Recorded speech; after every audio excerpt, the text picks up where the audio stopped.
Finance Minister Dr. Ashni Singh appeared on the AM Prime show on WESN Thursday when he said the Apnu+Afc has both supported and opposed cash grants distributed by the government. The minister was responding to a direct question when he told the Trinidadian media that the opposition is incoherent on its proposed ideas for use of the country's oil funds. They articulate positions that don't reflect any degree of coherence.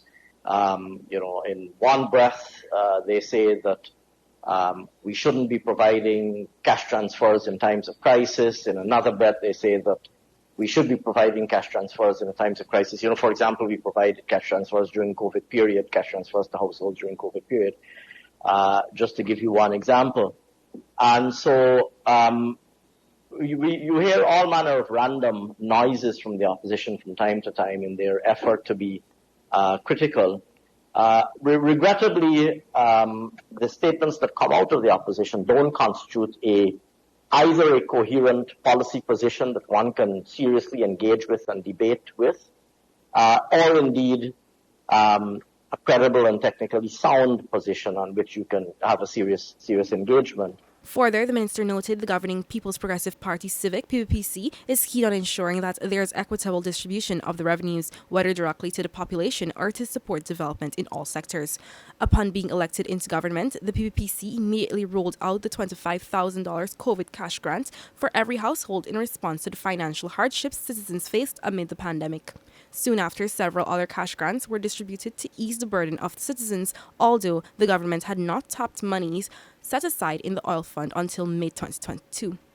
Despite this, the government had been criticized by key figures in the Apnu+Afc, who later changed their position in advocacy of direct cash transfers to citizens. We're a firm believer. This party, the party with which I'm associated, we're a firm believer in delivering on our promises. And so, in the first instance, when we prepare our manifesto coming out of a consultative process. So when we prepared the manifesto in the run-up to the 2020 elections, we had widespread consultation. So the manifesto reflects feedback that we got from the people of Guyana and what they consider to be important.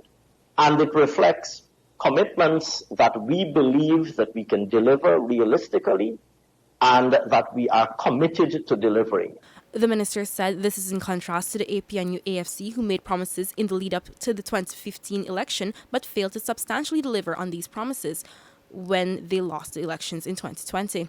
The PPPC, he said, is ahead of delivering on its promises to the people, including home ownership, job creation, and the further development of all sectors. So the manifesto is our binding commitment, and we are delivering. We're ahead of schedule in terms of delivering on our manifesto commitments, and we will continue to push aggressively to ensure that we deliver every single thing we've promised in the manifesto by the time we go back to the electorate in 2025.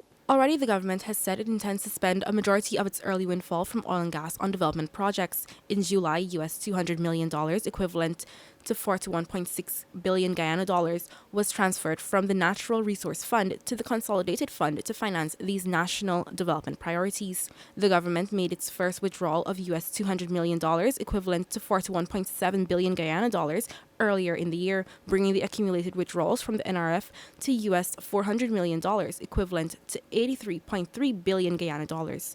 Reporting for the newsroom, I am Lizina Yearwood.